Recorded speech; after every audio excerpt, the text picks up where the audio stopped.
And since this is another thing, y'all, I live in a projects, right? I've been here for literally 13, 14 years, and I'm at a space of my life where I'm tired, okay? I'm ready to go. But I know I haven't exceeded outside of this environment yet. It's things that I have to do, things that I need to learn before God takes me out of here. Look, they over there arguing. But I just feel like I'm so tired of the struggle, like the struggle, everything pertaining to struggle. And that's when I get agitated. Like, I find myself I feel like I'm making progress, but it's like I'm still here. And it's not that, like, because I'm grateful for my place to stay. Like, I'm grateful, to have a roof over my head. I'm grateful for everything God has done for me. But when you want more out of life, I think it becomes a little...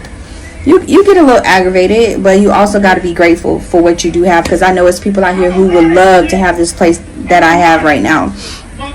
But like, I want a new car, I want a new apartment, I want my finances to be together. Like, I'm ready to feel grown. Like, I spent my 20s like playing and not having my priorities together and just living life in the moment and being all over the place, and it's showing. Like, it shows exactly where I am today. It shows. So I'm just over here trying to work and become greater, like become better. And it's not easy when you're trying to get out of the poverty mindset, when you're trying to outgrow this space. It's hard. And this is why I tell people, like, if you're dependent on the government, or if you're in the projects, or you in the hood, don't get comfortable. Please do not be complacent, because when you do try to leave, it's going to be harder. See, this system was designed for us to stay here, to keep us here, so we never see outside of this. But see, a woman like me, I want more. It's gonna be hard. It's hard for me right now, but it's possible. I know it's possible. It's possible for you too. So yeah, this is my hood, y'all. I told myself I was gonna show more of this, so I can inspire people that's right here where I'm at, like that lives in the projects or live in the hood or in poverty, grew up with less than, what I'm saying? These are the women that I'm doing it for, to let y'all know it's possible. Like, we don't have to settle for this. I know this is where society placed us and put us, but I ain't settling. I'm not settling for this shit. I don't care how hard it get. I'm gonna keep pushing. I'm gonna keep fighting it out. Keep going. Look, I gotta pull my own trash can back. Don't even want to do this. Like, where's my husband? Okay, this is shit I'm talking about. Where's my husband? What the hell am I outside the window? What? But yeah, y'all. I'm grateful, but I want more out of life, and I won't stop until I get it. So I saw this video and thought it would be a good message and, some real reality. I think we as a community tend to forget about those who are the most vulnerable, such as Black women and children who are still in the trenches, still in the hoods and ghettos, but seek to get out because, like the lady in the video stated, they are tired. Due to social media, we get so used to seeing a lot of fakeness along with what appears to be everybody living their best life. On social media, we see those who appear to be living in the best houses, neighborhoods, going to the best gyms, working in the best workspaces, and eating at the best restaurants, or overall in the best environments having fun. The reality is that many people, particularly Black women, are living in the very environments that they will one day be blamed for and at fault for. We know that these hoods and ghettos are not safe and are riddled with crime, violence, fatherlessness, and lack of resources for better food, which could create obesity issues. Safety is not just a woman's issue in this hood, it's in everybody's issue, because we know the murder rates for Black men against other Black men is high, and also the rates for Black men against Black women is high as well. So I have a question for you guys. Do y'all think the woman in the video is going to meet bankers and stockbrokers and doctors and engineers and lawyers and, other so-called high-value men in the area that she stays in? I mean, that's a real question. And I pose that question because the reality of it all is that, she's likely to meet a guy at the same economic level as her, in the same area as her. And then if she chooses to, let's say, stay single and just like wait it out, then she's going to be blamed for being single and nobody wants you. Or you're single because, you know, because of, you don't bring anything to the table. And the reality of it is that no, she's in an environment where, she's trying to get out. She's trying to get out of that mindset, that poverty, mindset that many in those types of environments tend to have. Not that it's necessarily their fault, because most of the time it was bred into them. It was taught. It was passed down most of the time. And she's trying to level up out of that. So that's why I posed the question. Is it more realistic that she will probably meet someone, like I said, at her same socioeconomic status, who lives and works in the same area? Now, if she meets the bus driver from her area and they hit it off and he knocks her up before marrying her, then decides not to stick around, she will be blamed for giving him a chance and choosing poorly. But on the flip side of that, if she decides not to date someone from around her area and to hold off on dating until she levels up, then she will be shamed for that, right? Or put down for choosing better or choosing well. Y'all see how that works? Like, that's why I'm like, I get so frustrated because I'm like, wait a minute.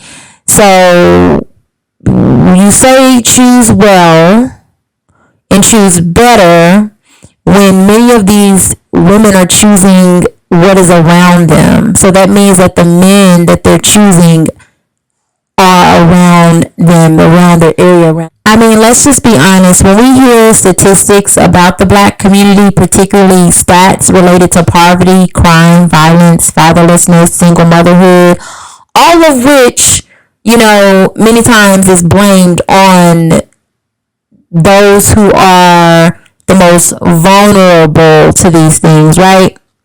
Which are the women in these communities.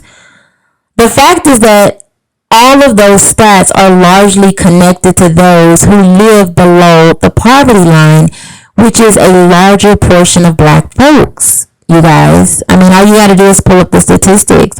Most black folks are not middle class or upper class, all right? So, taking that into consideration, how likely is it for her, the lady in the video, to make it out of the hood without becoming a single mother? All right, I need you guys to put your thinking caps on. Think about the chances, okay? And sometimes we have to put this in like sport form because people sometimes tends to understand when it's in like a sport or game form. But think of it like this. When there is a young man, because so many people are, we can only understand when it comes to the men. But when there's a young man who's in the hood, he is, everything around him is riddled with crime, violence, so on and so forth. We hear so much about how likely it is for him to play into what's around him. Let's say he's really good with basketball, he's really good with football, right?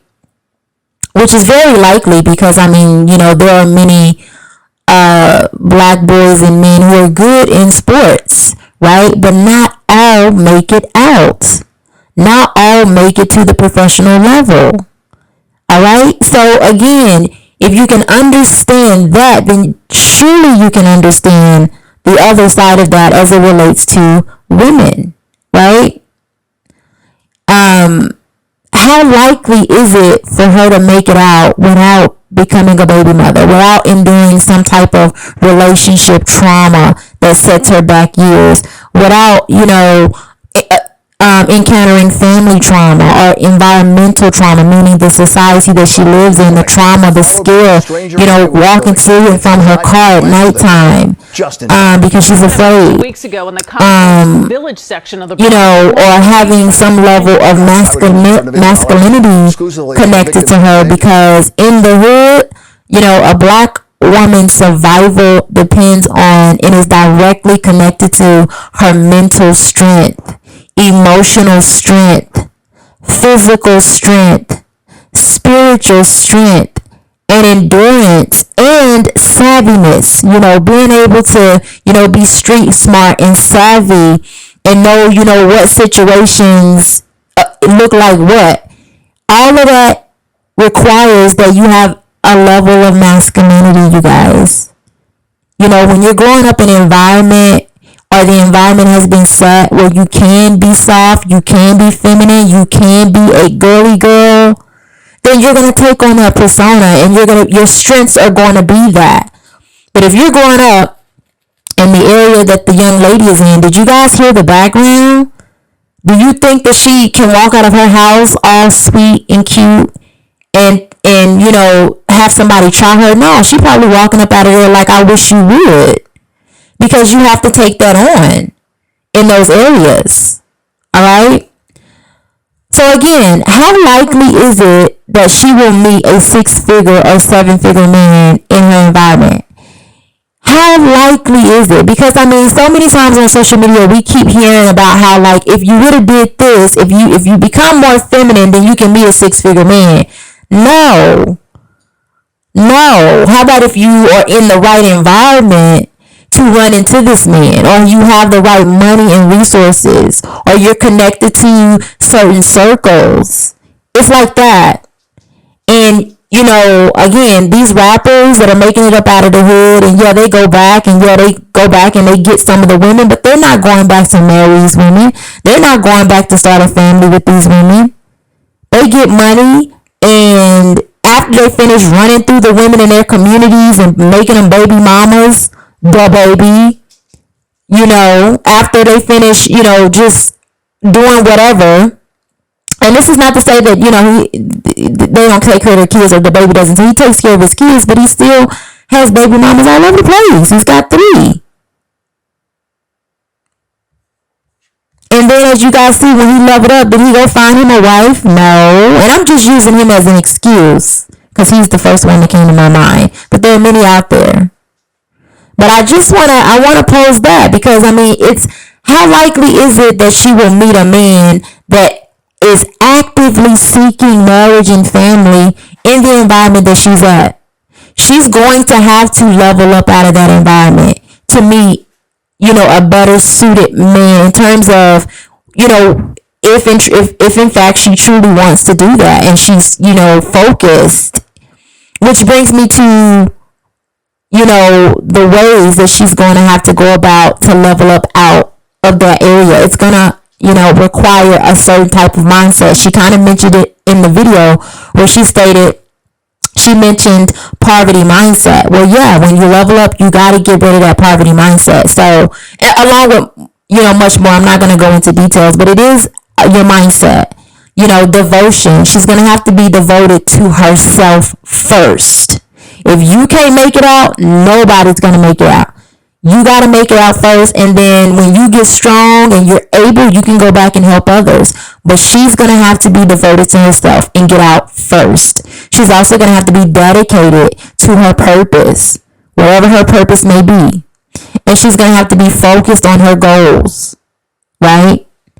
And then, she's going to have to let old relationships that do not feed positivity in her life go. And that means family as well. Okay, so my last thought before we get out of here. So she mentioned the system, right? And then the system, the notion of the system gets used and believed by Black folks so much that it has become a fallback excuse for many, in my opinion. Yes, the system was originally put in place and set up to keep Black folks in poverty. But now that the mental damage to so many Black folks has been done, the system don't really have to be there. You know what I'm saying? The mental damage has been engraved into the minds of so many Black folks, right? So when I say that, I mean like traditional poverty is costing society billions, all right? Because of the brainwashing that's been done. However, though, right? However, because of the brainwashing, with everything non-Black would make the system more money if more Black folks were not in poverty. Hear me out. And if more black people are not in poverty and have more money to give to the electronics that we buy that are all white owned, travel, that we see, name brands that many of us wear and are obsessed with, liquor, cars, the list goes on. A lot of that stuff is not black owned. We love most things that are not black owned. We support most things that are not black owned. And I'm not saying this to be mean. This is just the harsh and hard truth, all right? This can be proven, all right? It just is what it is, right? The brainwashing has already happened.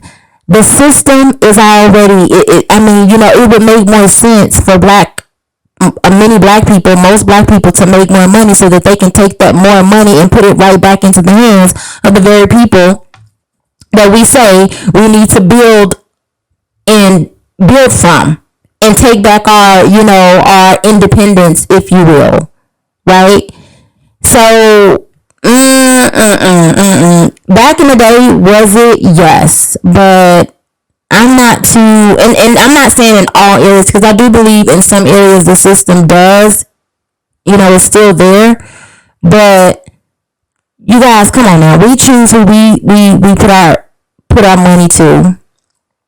To be honest, if you had all the millionaires and black millionaires and billionaires all come together and begin for the next 20 years to build up black communities, black institutions, then many, if not most of our, most problems will be resolved, right? It will be resolved. But the reason why they're not doing that is because they themselves they know the money, they know. See, people invest in where they think they're going to get the best return, right? And unfortunately, your LeBron Jameses, your Oprah Winfrey's, yeah, you can build a little gym around the corner. Okay, that's a little gym. I'm talking about building real estate, building schools, stores, some real electric companies, some real building. If all the millionaires and billionaires that are allowed to do that, then, many of the issues and problems will be solved. Many, not all. Because you still have that brainwashing there. You still have a lot of that money that's going to go out of the community. Because you got people that are going to buy the brands. You got people that are going to buy the cars. You got people that are going to party and buy the alcohol. Right? You got people that are going to buy the electronics, the Apple Watches and the whatever newest Apple phones and whatever the new electronic is. It's still going to be there. All right? So, with the whole thing, with the whole, what they call it, the Willie Lynch thing, they say it's fake or whatever. But whether it's fake or not, we can't deny that, yeah, that's true. Because, 300-400 years later, the mindset is still there. The brainwashing is still there. So, anyways, that's all I have for you guys. Go ahead and put your thoughts down in the comment section. Go ahead and like the video. Also, if you're new here, subscribe. And I talk about all things black, so there's no telling what I'm going to be talking about as it relates to black people. So I'm pretty sure if you didn't like this video, or you didn't think this video was all that, you can come back and find another one. All right. So you guys stay safe, and until next time, peace.